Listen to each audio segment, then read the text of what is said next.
тихо, Лена, у меня тоже твой родитель, тихо.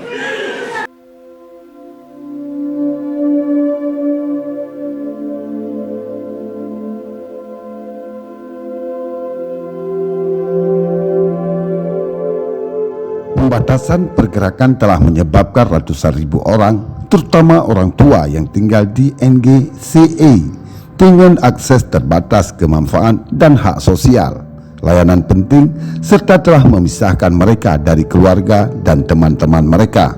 Sebagai konsekuensi dari meningkatnya keterasingan mereka dan hilangnya akses ke layanan dan mata pencaharian secara tiba-tiba, sehingga tingkat keparahan kebutuhan orang-orang yang sudah rentan telah meningkat di negara ini.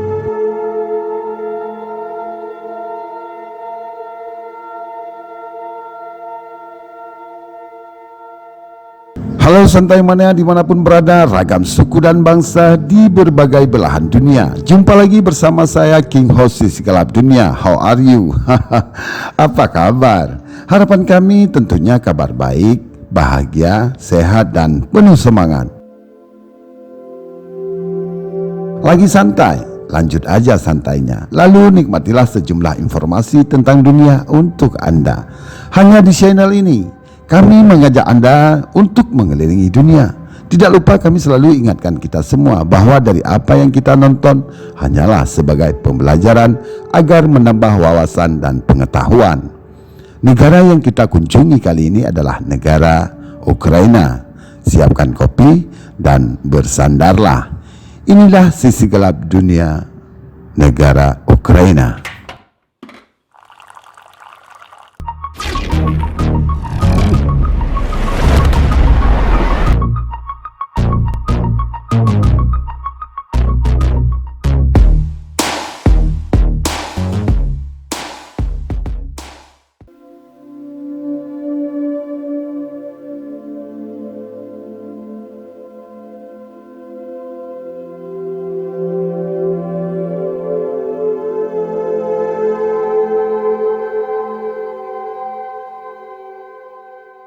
UNOCHA telah mengindikasikan bahwa populasi yang paling rentan di Oblast Donetsk dan Luhansk adalah orang tua. Mereka terdiri dari 30% masyarakat yang membutuhkan perhatian, diikuti oleh penyandang disabilitas, perempuan, dan anak-anak.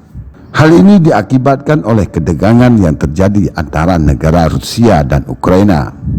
Konflik tersebut kemungkinan akan memperburuk kelaparan dunia, terutama di negara-negara yang sudah menghadapi kelaparan atau tingkat kekurangan gizi dan kekurangan pangan yang tinggi. Ini juga akan meningkatkan biaya banyak produk secara global. Ukraina mengekspor sejumlah produk yang secara signifikan akan berdampak pada rantai pasokan makanan global.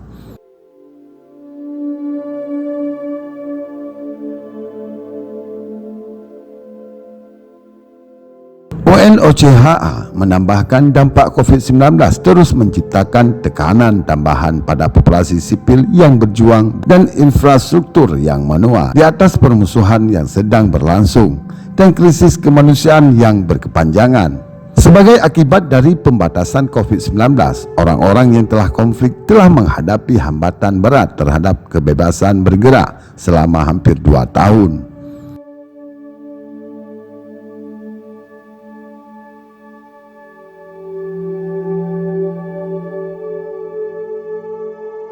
Mereka tidak dapat melakukan perjalanan dengan lebih bebas melintasi jalur kontak sepanjang 427 km, 265 mil yang memisahkan Ukraina Timur menjadi wilayah yang dikendalikan pemerintah dan non-pemerintah.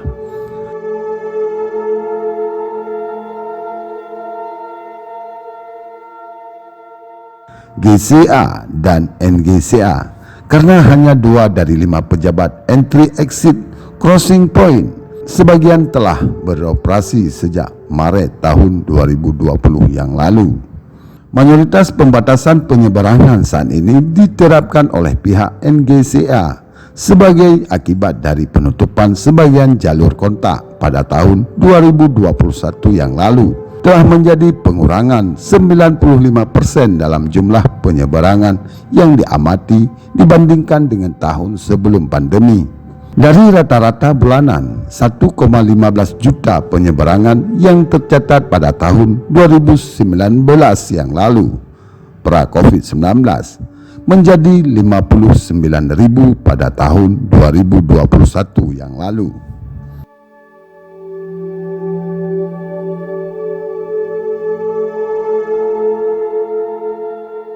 Ukraina dan Rusia adalah pengekspor utama gandum, jagung, dan biji, minyak, barang, makanan pokok yang sekarang terancam. Secara global, kedua negara ini mengekspor 26% gandum global dan 67% biji bunga matahari, biji kapas, dan minyak software.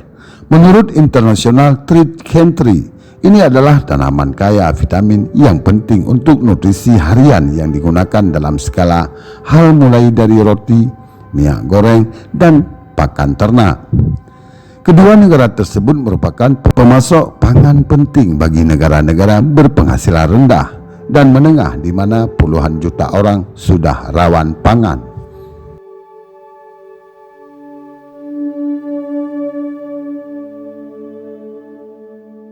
PBB memperkirakan bahwa 12 juta orang di dalam Ukraina akan membutuhkan bantuan dan perlindungan. Sementara lebih dari 4 juta pengungsi Ukraina mungkin membutuhkan perlindungan dan bantuan di negara-negara tetangga dalam beberapa bulan mendatang. Fresh Appeal meminta 1,1 dolar miliar untuk membantu 6 juta orang di Ukraina untuk 3 bulan pertama. Program ini mencakup bantuan tunai, multiguna untuk orang-orang yang paling rentan, bantuan makanan, air dan sanitasi, dukungan untuk layanan kesehatan dan pendidikan, dan bantuan tempat tinggal untuk membangun kembali rumah yang rusak.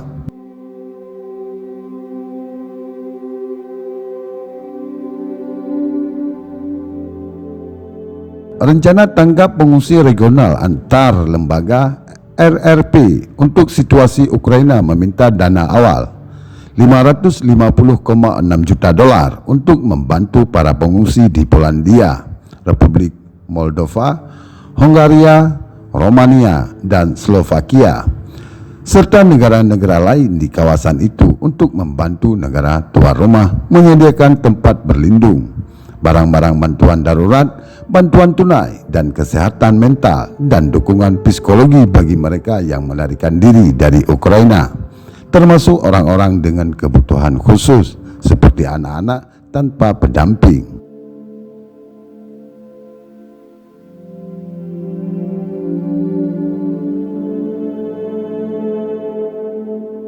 Rencana tanggap kemanusiaan tahun 2022 untuk Ukraina yang diluncurkan pada 30 November tahun 2021 yang lalu telah membutuhkan 190 juta dolar untuk melindungi populasi yang paling berisiko dan untuk penyediaan bantuan kemanusiaan. Permasalahan akibat konflik ini adalah 1,1 juta orang memiliki masalah ketahanan pangan dan mata pencaharian. 1,5 juta membutuhkan bantuan kesehatan, 2,5 juta orang membutuhkan perlindungan, 158.000 membutuhkan dukungan untuk tempat tinggal dan barang-barang non-makanan, dan 2,5 juta orang memiliki masalah air, sanitasi, dan kebersihan yang berkelanjutan.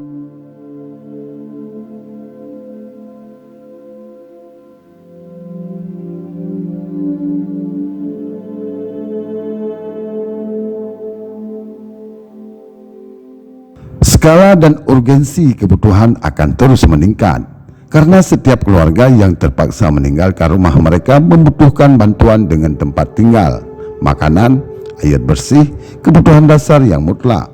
Dalam kondisi musim dingin di Ukraina dengan suhu secara teratur di bawah nol, banyak keluarga yang tinggal di zona konflik sudah tidak memiliki cukup makanan untuk dimakan atau pakaian agar tetap hangat. Dengan eskalasi saat ini, lebih banyak lagi yang akan terpapar elemen dan terpaksa mencari tempat berlindung. Selanjutnya, Simpulkan sendiri apa kesimpulannya menurut Anda. Terima kasih telah menonton video ini sampai selesai, dan sampai jumpa di video-video berikutnya. Jangan lupa like, subscribe channel ini agar kita dapat mengenal dunia hanya dengan sentuhan jari.